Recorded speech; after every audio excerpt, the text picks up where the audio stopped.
¿Qué tal, José Luis? ¿Cómo le va? Muy buenas noches. Hola, hola Andrés, ¿qué tal? Buenas noches. La primera pregunta, quizás se le imagine ya, pero que hizo mucho ruido declaraciones suyas, cuando dijo que Cambiemos vende humo. ¿Por qué dijo eso? Bueno, a veces ustedes los periodistas sacan las cosas, no de contexto, pero es un recorte muy particular. Claro, fue el título y digo, vamos a preguntarle. Eso venía a la luz de, claro, yo venía hablando 15 minutos y agarraron ese cachito. No, yo eso lo que dije, lo dije referido a que cambiemos demasiado rápido después de que Argentina había evitado la crisis a la cual iba con el gobierno kirchnerista y seguramente hubiera ido con Scioli también, demasiado rápido empezó a decir que la inflación iba a bajar y que se avecinaba un segundo semestre o una recuperación de la actividad económica muy rápida. En ese sentido yo dije que se vendió demasiado humo.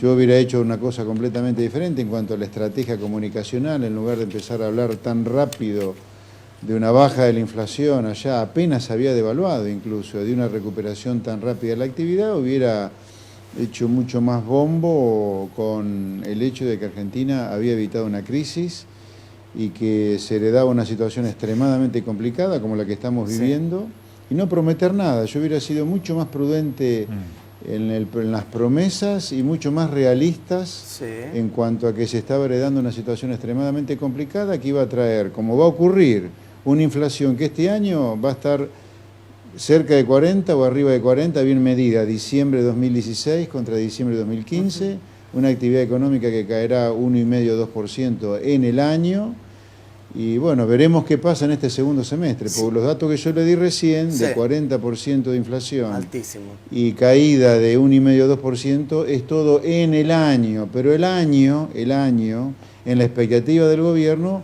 va a estar partido en dos, un primer semestre y el famoso y bendito segundo semestre.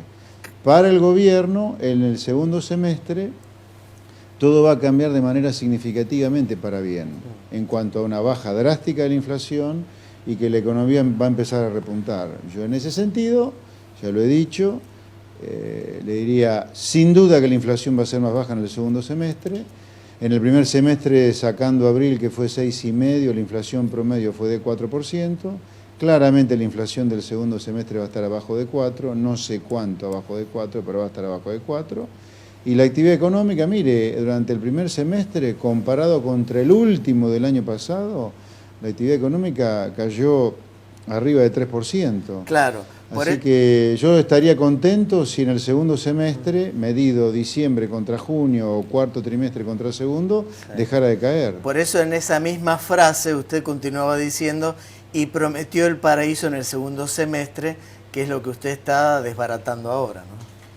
Que tan paraíso no va a ser. Pero que es imposible que sea un paraíso. Es imposible porque, insisto, acá hay poca conciencia en la sociedad en general y en el gobierno en particular. Cosa increíble, porque el gobierno es el que debería tener conciencia de lo que heredó.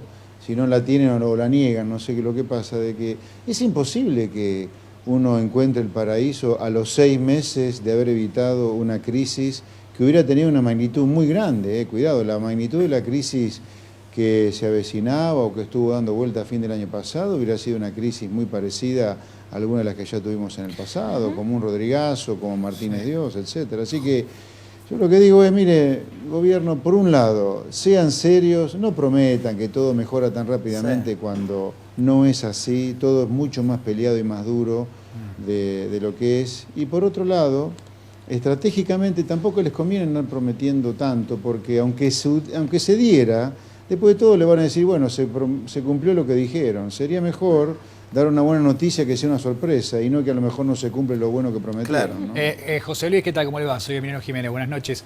Quería preguntarle acerca de esto que usted mencionaba recién, ¿no? Tomarme de una frase, no sacarlo de contexto, sino tomarme de una frase.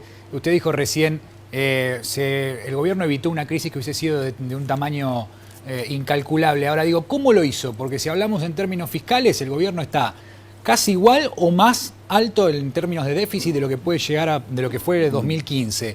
Y después realmente la inflación subió, la moneda se devaluó, los puestos de trabajo se pierden todos los días. Digo, ¿la evitó la crisis? Y si la evitó, ¿cómo la hizo según su punto de vista? Bueno, a ver, El PBI está cayendo este año entre 1,5% y 2%. Si esto hubiera terminado en una crisis, la caída podría haber sido del doble o del triple. Sí. La devaluación, en lugar de ser del 50% en el medio de una crisis, el dólar hubiera multiplicado por 100, digamos, ha subido 100%, o 150% o 200%. Recordemos, por ejemplo, para no ir tan lejos en la historia, hacia atrás, que en el 2002 el dólar aumentó 300%, se multiplicó por 4. Sí. O sea, las crisis son esas. En ese sentido, esto no fue una crisis. Ahora, si usted me pregunta, a ver, he definido entonces lo que yo creo que es una crisis, remontándome hacia atrás. Segunda reflexión. De la manera que hemos salido, usted tocó el tema fiscal, yo creo que con una situación fiscal así, en el mejor de los casos tiraremos algunos años, pero haciendo más déficit fiscal que durante la etapa kirchnerista, no me parece que sea la solución. Ahora, lo que pasa es que lamentablemente acá, entre la sociedad que no lo entiende y el gobierno cobarde, fiscalmente al que siempre aprietan es al pobre tipo de a pie que está en blanco. Acá. Ahora, José, ¿qué dicen los libros con respecto al tema fiscal? ¿El déficit desciende una vez que uno achica los egresos o aumenta los ingresos? Bueno, a ver, hablemos de realidad, además que de teoría. En Argentina, la gente que está en blanco es una virtual esclava del sistema impositivo en Argentina. La mitad del año la trabaja solo para pagar impuestos. Esto es inaudito. Inaudito. Es una cosa que en pocos países en el mundo, y desde ya en ninguno de ingresos medios como el nuestro, la gente que está en blanco. Y cuando yo digo la gente que está en blanco, no estoy hablando del sexo de Los Ángeles, estoy hablando de ustedes, de mí, de los muchachos que están acá detrás de cámara, que es gente que está en blanco, a la cual, aunque no se den cuenta, la exprimen pagando impuestos, porque pagamos impuestos cuando compramos nafta, cuando compramos alimentos, cuando compramos la luz, el gas, la electricidad. De esos nadie se acuerda. Y ojo que somos 10 millones de personas en Argentina los activos que estamos en blanco. ¿A eso usted Sin llama, embargo, no hay nadie que nos defienda. ¿A eso usted llama esclavitud impositiva? Sí, claro, sin duda. Es inaudito eso.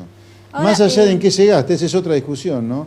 Pero la primera discusión que los que estamos en blanco, que somos 10 millones de personas, deberíamos dar, es que no es posible sostener esta presión impositiva. ¿Con qué argumento el político no me baja el gasto público haciendo lo que tenga que hacer, pero sí a los que están en blanco se los somete a esta situación, que no solo es esclavitud impositiva, no llegar a fin de mes directamente? Sí, claro. José Luis Verónica Recia lo saluda. Recién hablábamos, ¿no?, de las estimaciones del Fondo Monetario Internacional, que calcula una recesión para nuestro país del 1,5% para este año, y todavía le, digamos, sugiere al gobierno de Mauricio Macri que debería estimular el consumo y bajar las tasas de interés, y puso su foco en las metas fiscales. Ahora, ¿cómo va a activarse el consumo con esta recesión que estamos viviendo? Y las tasas de interés, ya sabemos que en el caso de las LEVAC, por ejemplo, quedaron en un 30,5%. Yo no descartaría que una vez que se terminen de cerrar las paritarias y con algo en la baja de tasa de inflación, los salarios o crezcan algo con respecto a los salarios de hoy o caigan menos de lo que han estado cayendo en esta primera parte del año. Además, tengamos en cuenta que el gobierno ya empezó a aumentar fuerte el gasto público en obra pública, se viene el blanqueo para financiar parte del aumento a jubilados, se viene el aumento a jubilados durante el año 2017, así que yo le diría, hay muchas chances de que la economía empiece a desempeorar o a mejorar un poco, como se lo quiera ver. ¿Las inversiones de las que tanto se ha hablado, está la Argentina, digamos, es apetecible para los inversores extranjeros que vengan a nuestro país, toda esa lluvia de dólares que esperábamos con un poco de ansiedad? La lluvia de dólares la viene prometiendo desde nuestro querido Néstor Kirchner allá por el 2004, que iban a venir 20.000 millones de dólares chinos, ¿recuerdan ustedes? Sí. Bueno, desde esa época, cada uno que está sentado en el sillón de Rivadavia promete 20, 25.000 millones de dólares. Parece que tienen un TOC con el número ese. No, eso no va a venir mañana. El gobierno tiene ahí ridículamente en la página del Ministerio de Economía un contador con las inversiones anunciadas, que son anunciadas y que se van a producir en teoría en varios años. Ahora vaya usted a poder chequear si eso es así o no es así. Y más le diría, ya que el gobierno tiene un contador sobre las inversiones anunciadas que nadie puede controlar si es así o no, ¿por qué no ponen un contador también de la velocidad a la cual está creciendo la deuda pública para financiar la fiesta de gasto público que está haciendo? Deuda pública que a la larga son impuestos, porque no hay magia con la deuda pública. Sí. A propósito del gasto público, José, usted dijo en una entrevista que dio hace unas semanas, unos meses aquí en Canal 26 con Andrés y con Verónica, que un ajuste de shock tiene un fuerte efecto a posteriori dinamizador de la economía. ¿Hay algún antecedente al respecto? ¿Nos puede ampliar un poco más en esto? Porque uno piensa generalmente a la palabra ajuste le tiene un temor que provoca, digamos, más crisis, ¿no? Usted dice lo contrario. Bueno, a ver, las leyes económicas, y métanselo en la cabeza esto, las leyes económicas son impiadosas. A las leyes económicas, a las leyes, no a mí sí me importa, pero las leyes económicas no le importa si hay costos sociales, si los políticos quieren hacer el ajuste porque no están dadas las condiciones. Cuando las leyes económicas se cumplen, se cumplen. A ver, si usted, por ejemplo, durante tantos años con el kirchnerismo rifó la energía, un día se va a quedar sin energía y ese día la energía va a ser cara. Que nosotros lo queremos comer crudo a Aranguren es porque esta es una sociedad hipócrita y cobarde. Aranguren cometerá sus errores, no lo dudo que los ha cometido, pero nos la estamos agarrando con el cartero nosotros. Acá los que nos dejaron sin energía fueron los anteriores, pero no importa esa discusión. Lo que digo es, si usted se rifa el gas, se rifa la electricidad, un día se queda sin los dos y usted va a tener que, no es que va a tener que aumentar tarifas, el tarifazo va a ocurrir porque se quedó sin energía. Es como con la carne. El kirchnerismo, con el cuento de servir barata a la mesa de los argentinos, provocó la desaparición de 10 millones de cabezas de ganado, un verdadero genocidio vacuno, y obviamente la carne es carísima, y sí, ¿qué quería? Bueno, entonces, las leyes económicas se producen, yendo a su pregunta, mire, los ajustes ocurren después de haber hecho ciertas cosas. Usted lo único que puede hacer es acompañarlo, hacerlo bien o hacerlo mal, pero negarlo es lo peor que puede hacer usted. Seguramente. Yo cuando he propuesto hacer un ajuste, esto todavía no es ajuste, pues el único ajuste que ha hecho de gasto público el gobierno es el tarifazo, que ahora el mismo gobierno ha dicho que no paguen la factura a la gente. Así que hoy ajuste fiscal no hay ninguno. Yo lo que he dicho es que el ajuste debería haber sido mucho más profundo, con mucho acuerdo político, interno y externo. Y sobre las historias, al revés de lo que ustedes pueden pensar, la historia no le da la razón a los gradualismos como el que está intentando Cambiemos, que ojalá que termine bien, y yo no estoy diciendo que va a terminar mal. Lo que digo es que la historia, al revés de lo que todo el mundo interesadamente dice, no le da la razón al gradualismo. El plan austral terminó muy mal. No, yo el le preguntaba... plan de Martínez Dios, claro. Un segundo, déjeme terminar. Sí, claro. El plan de Martínez Dios terminó muy mal. Sin embargo, un plan de shock como el de la convertibilidad, en marzo del 91, aniquiló la hiperinflación en un par de días. El shock fiscal de Duhalde del segundo semestre de 2002, más el parate en la emisión monetaria del expresidente del Banco Central, de aquel momento, Peñanelli, evitaron la hiperinflación y le dieron la economía ya con un crecimiento económico chino a Néstor Kirchner. Así que al revés de lo que se piensa, los ajustes de shock son los que han terminado bien y no mal acá. Pero algo pasó en el medio, porque la convertibilidad nos llevó también a la hecatombe, al 2001. No, algo se hizo. Ese es otro tema, otro tema. A ver, pero ¿qué es lo que se hizo mal? El hecho que, el hecho que usted me dice, planes de shock no han funcionado. No, todo lo contrario.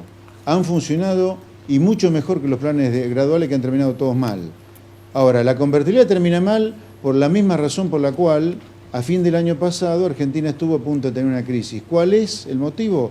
Un déficit fiscal que durante la convertibilidad se financió con deuda externa y durante los últimos 12 años kirchnerista con emisión monetaria y con reserva.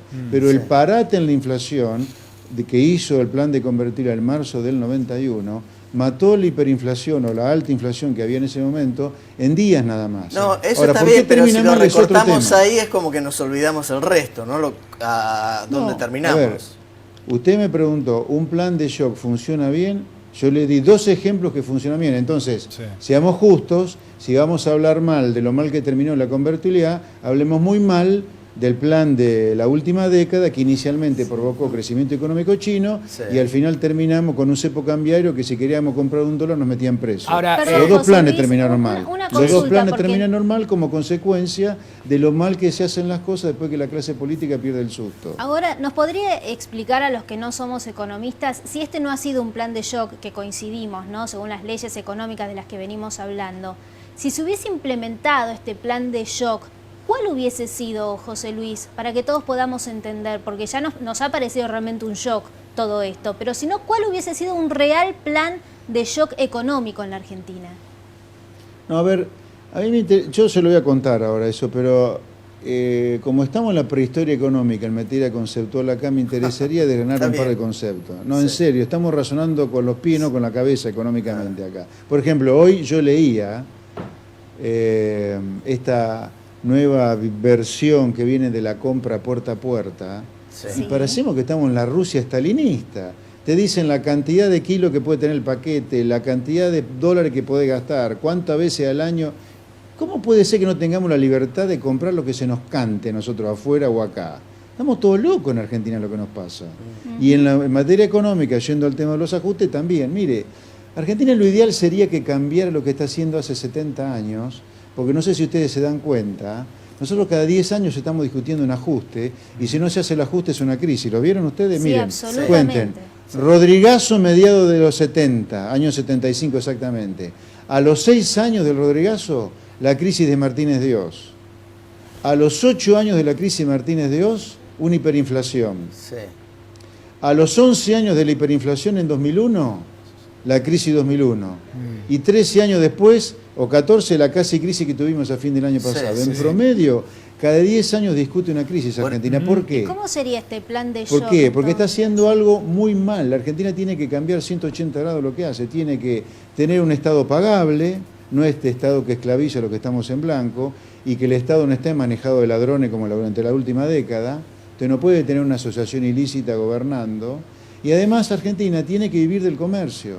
Fíjese que hoy los mismos industriales que cazaron en el zoológico durante la última década, vendiéndonos recontra caro lo que era barato afuera con el argumento de la sustitución de importaciones, hoy son los que vuelven a quejarse de que no pueden venderle a la gente las cosas sin competir con los productos que vienen de afuera. 12 años después de no importar un clavo, tampoco soportan la competencia. Es que no va lo que estamos haciendo. No podemos seguir con este Estado impagable y con una industria basada en la sustitución de importaciones, porque no se hace eso en el mundo. Por eso usted dice que llevamos 70 años de decadencia.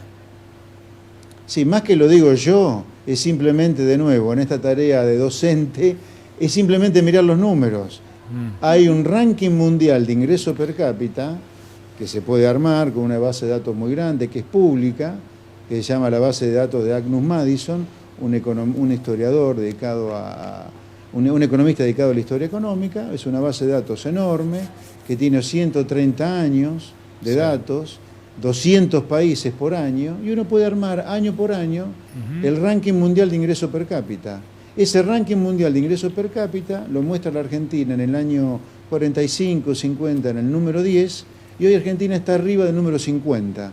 Cayó 40 puestos en 70 años, 70 puestos que los cayó en realidad concentrados particularmente en los últimos 40, que fue donde yo les contaba recién que Argentina no paró de tener crisis. Rodrigazo, Martínez de Oz, el Plan Austral y el 2001-2002. Eso demuestra que Argentina está haciendo algo mal, visceralmente, no que se equivoca porque ajusta tarifas un poco, está haciendo algo mal. Es como si yo le pusiera a Messi a jugar al rugby de Pilar de los Pumas en lugar de jugar de 10 en Barcelona o en la selección. No tiene nada que ver lo que estamos haciendo. Nosotros somos un país que le puede vender todo al mundo y sin embargo nos estamos cuidando los paragüitas de Taiwán. Es ridículo lo que estamos haciendo. José Luis, yo no sé si deben ser las leyes de la economía, pero hay dos conceptos de los últimos tiempos que me hacen mucho ruido. No solamente usted, sino una cantidad de economistas importantes le auguraban a la Argentina si no cambiaba un poco. ¿Y yo le hago ruido? No usted, digo, el concepto que le voy a comentar me hace ruido porque deben ser las leyes de la economía, pero yo no lo entiendo y por eso acudimos a su sabiduría. A ver. No soy ningún sabio. A su especialidad, lo digo con todo respeto. Sabios son los premios Nobel. Perfecto. No, le digo, muchos economistas señalan que la Argentina tenía que hacer una corrección porque si no venía una suerte de apocalipsis o una crisis del tamaño del que usted hablaba. Yo digo, ¿eso no se contrasta con el INDEC de Todesca que dijo que la economía a fin de año, el año 2015, creció un 2,3%? No, mire, de nuevo, este año Argentina va a caer entre 1,5% y 2%. ¿Sí? Ese es el promedio de los 12 meses. Pero el 1,5% o 2% probablemente se conforme con una caída de entre 3,5% y 4% en el CIMEL. Ay, lo perdimos. Ay, qué pena. Bueno, vamos a ver si podemos retomar el contacto con José Luis Espert, economista, que justo nos estaba hablando. Era muy interesante. Ahí está, José Luis, por favor, continúe. Es como la luz mala, voy y vengo. Voy. No, le decía que este año el PBI va a caer entre 1,5%. Hagámoslo simple. Supongamos que cae 2. Sí. Ese 2% de caída en los 12 meses es fruto de una caída de 4 en el primer semestre y a lo mejor de 0 en el segundo. 4 más 0 da 4, dividido 2 da 2 de caída, ¿no? Bien. Lo mismo en el 2015. El 2015, el año dio un crecimiento de 2,4, pero en el segundo semestre usted ya tuvo caída de la actividad económica. Correcto. Y eso es público y lo publicó Sodesca. Entonces, ya la caída que usted tenía en el segundo semestre le estaba golpeando la puerta, que podía tener un problema mucho más serio. José Luis, la última pregunta que le hacemos, y es una pregunta muy práctica y política más que económica. Si usted fuese parte del gabinete de Mauricio Macri, ¿qué le recomendaría que haga con la cuestión de las tarifas de gas para salir de este brete en el que se ha metido? Usted me pregunta específicamente de eso, ¿no? De ese solo tema, ¿no? Específicamente Okay. de eso. Sobre ese tema, yo lo que hubiera hecho es la primera etapa. A ver, acá tuvimos, primero, la segunda etapa en realidad, el aumento inicial, una segunda etapa donde hubo un límite de 400% sobre la tarifa, ¿sí? Y luego ahora el mamarracho de ponerle un límite de 400% a la factura. Sí. ¿Sí? Bueno, en esta explosión que han tenido las facturas, y ahí está el problema de comunicación serio del gobierno, se mezclan dos cosas: el aumento de la tarifa y una explosión en el consumo de gas fruto del invierno que hemos tenido. Donde el año pasado tuvimos un verano a esta altura del año en lugar de un invierno, y ahora estamos teniendo un invierno duro. Entonces, en la explosión de la factura, donde en muchos casos se ha multiplicado por 10, por 11, por 12 y por más, pero no hay una tercera cosa mezclada: los caraduras de la política que se han prendido del tarifazo recaudando impuestos que están adentro de la factura. Claro, tiene razón, un 35%. Los caraduras de la política que recibieron un aumento de la recaudación durante la última década de 26 veces, mucho más que el tarifazo, mucho más que el aumento del dólar, mucho más que el aumento de precio, eliminaran todos esos impuestos para que el tarifazo fuera más bajo. Yo lo que hubiera hecho es el ajuste inicial, y aquel que no lo pudiera pagar, establecer un plan de financiamiento. Pero esto de ponerle un tope a la factura es un disparate absoluto, porque es un incentivo al mal uso en el gas y en la electricidad fenomenal. José Luis Espert, muchísimas gracias, y además gracias también por hablar de los impuestos que están dentro de la factura, que muchas veces ni siquiera los supuestos especialistas en consumo meten el dedo ahí, porque ahí también le están aplicando ese tarifazo. Afortunadamente hay otros economistas, yo lo escuché a Roberto Kachanovsky hablar de esto. Mire, en muchas zonas de la Argentina, la mitad de la factura de gas y electricidad son impuestos, una cana ya de la clase política. Muchísimas gracias, José Luis, como siempre. Muy amable, contestando como siempre todas las preguntas, José Luis Espert. En 2 minutos volvemos con más Nota del Día.